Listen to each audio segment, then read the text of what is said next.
Britain, the ancient homeland of the Welsh, Scots, Cornish, and English. Every inch of its landscape is imbued with the history of those great people, stretching back in an unbroken line into the dawn of the Bronze Age. The Neolithic inhabitants of Britain built many mysterious and wondrous things, such as Stonehenge. Yet they did not call themselves Britons. In fact, we don't even know how they referred to themselves, or this land of mist and mystery. So who were the people who first identified themselves as Britons?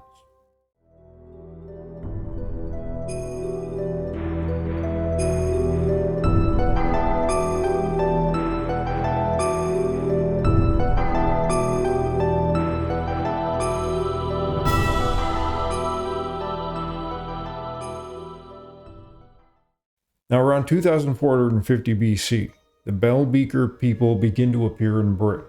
They were descended largely from steppe pastoralists, who had mixed with Neolithic farmers in Central Europe. By around 4,000 years ago, they would become the predominant population in Britain, with only around 10% of native British ancestry having come from the Neolithic farmers. But sometime in the late Bronze Age, at least some in Britain and Ireland begin to speak Proto-Celtic. The process for this is still debated, though I think most probably that a linguistic and cultural continuum established by the Beaker communities and reinforced through continual continental contact through the Bronze Age, driven by lucrative trade in copper and tin and continued small-scale population exchange, meant that Britain and Ireland were drawn into the Celtic sphere, with a continued spread internally after this. Now, one of the earliest names used for the land of Britain was Albiu, known more commonly through its Latin transliteration Albion, which was used somewhat frequently by the Romans and late antiquarians. Alba, in Gaelic, means Scotland. It was originally used to refer to the entire island of Britain. It comes from a Proto-Indo-European word meaning white, cognate with Latin albus.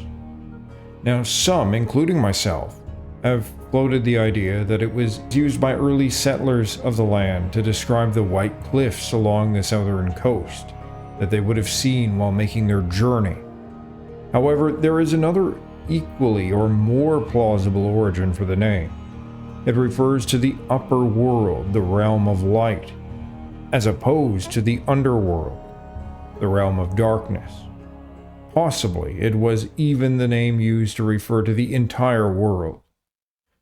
This broad use is reflected in the Welsh language, where Welsh Elfydd is from Proto-Celtic albiu, and preserves the meaning of world, while also being applied to land, country, and region.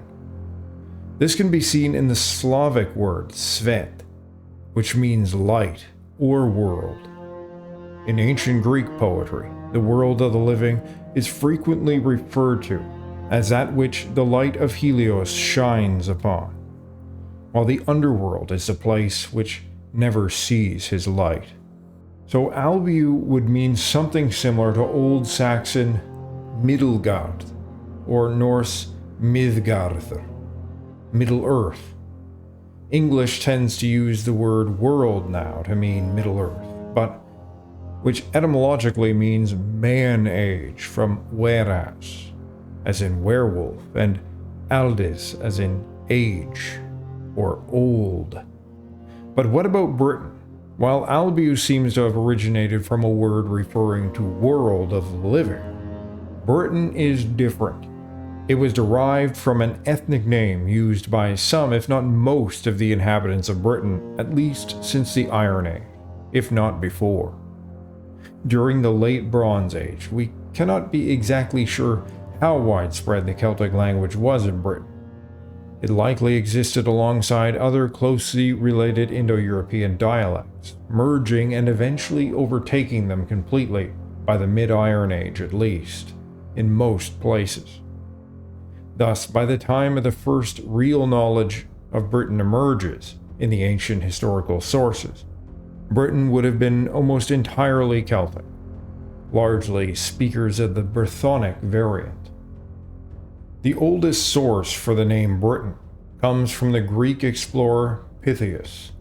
Born in the Greek colony of Marseille around 350 BC, he journeyed by ship around the coast of Iberia, circumnavigated Britain, and possibly went into the Baltic Sea as far as Scandinavia.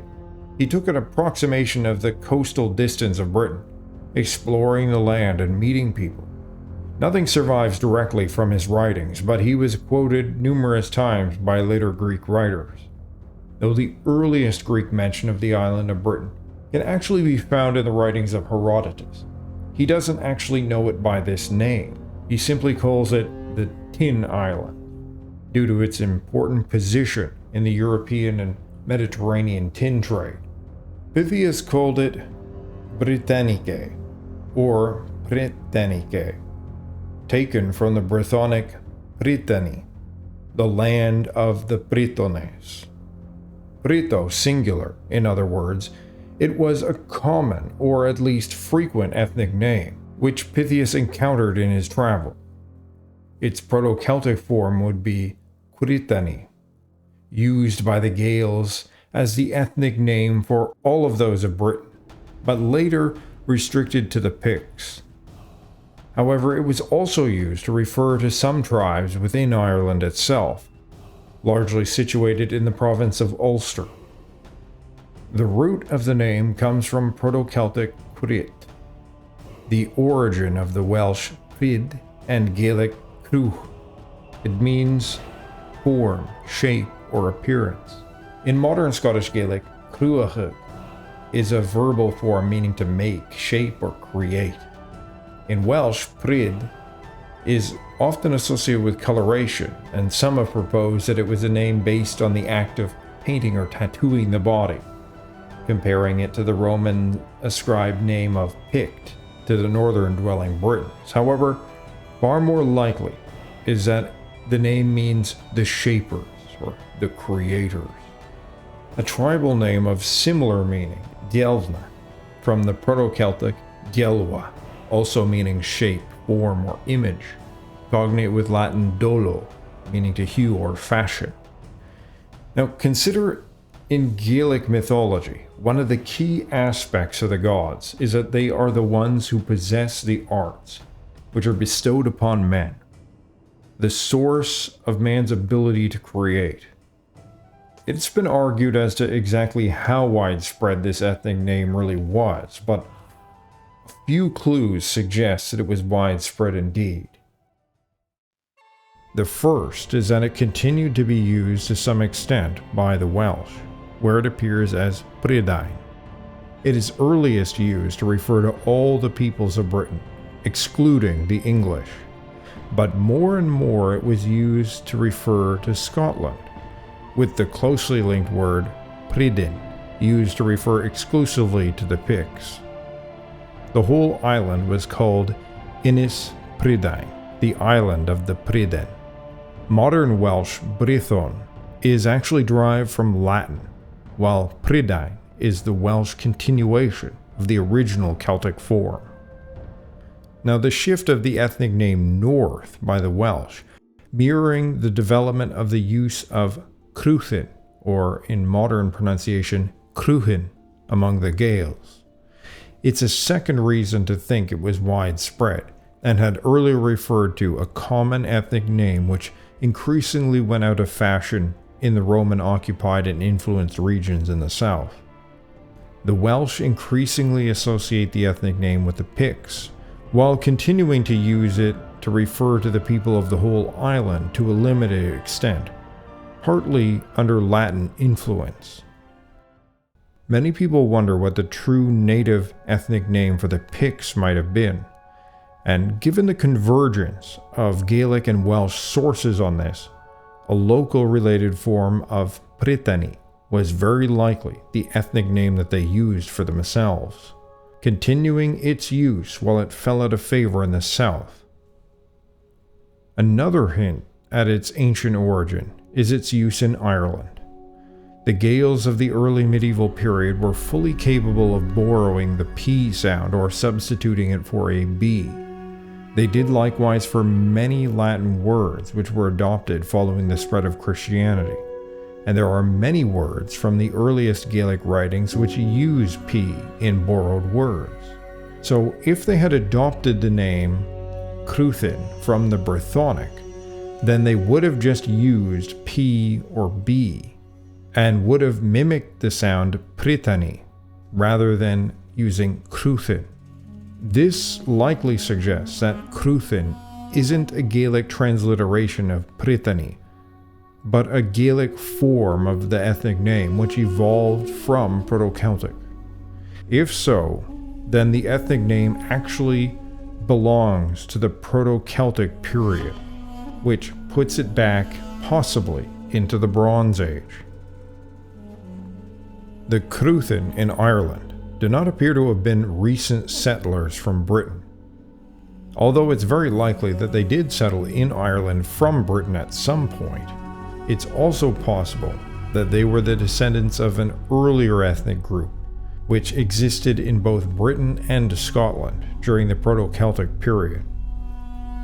There is very little surviving evidence that the Irish Cruithin were Brythonic speakers.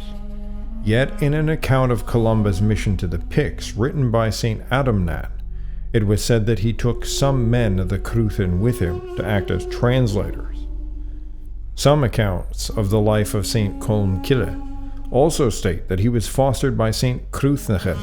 His name almost certainly identifies him as one of the Cruithin, and he was believed to have fostered Colmcille in Londonderry, a stronghold of the Cruithin.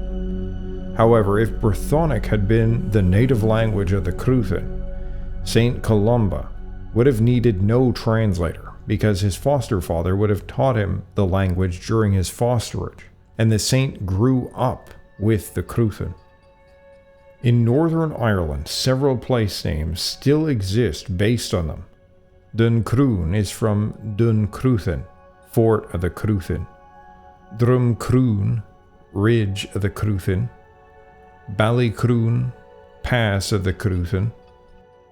They were able to briefly obtain the high kingship of Ireland. However, they were soon defeated by the O'Neills. The Cruithin formed what was known as the Dal na Ardí, and many smaller tribes emerged from them, such as the Soghain and the Logish, who gave their name to County Laois in Leinster. There was also the Echach, who ruled over lands in what is now County Down. They were one of the largest of the tribes of the Cruithin, named after an ancestral Echu, also one of the frequent names of the Dagda. By the 12th century, however, the name Cruithin had gone out of use except as a poetic name. On the map of Britain created by Ptolemy, he lists a tribe named the Epidi, who appear to have dwelt approximately in Argyll. Epidi can be reconstructed as a P-Celtic form of an earlier Proto-Celtic Equidios, likely the origin of the old Gaelic name Echith. Is it just a coincidence that these two tribes, living basically across from one another by 500 AD, have effectively the same name in P and Q Celtic forms? From Tor Head in Ulster, you can look directly across the water and see the southern tip of Kintyre in Scotland. Not only would this water not be a significant barrier, it actually would have likely served to bind both sides together. So Pritani was once the dominant ethnonym in Britain, and it cut across all tribal lines. It was a true ethnic name. It may have arose in the late Bronze Age, in a period before the split between P and Q Celtic within the insular Celtic languages. However, it gradually fell out of use as new tribal and political identities replaced it. The Welsh continued to use it, though limiting it to some extent, continuing to refer to the Picts as Prydain. The English would also take up its use to refer to the people of all of Britain. influenced by its use in Latin. Yet it's amazing to think that for more than 2,500 years, people in Britain have been referring to themselves as British. Well, I hope you liked this video, and if you did, please like, share, and subscribe. Consider supporting me on Patreon, PayPal, or through a YouTube super sticker. Thank you so much for watching, and as always, stand tall.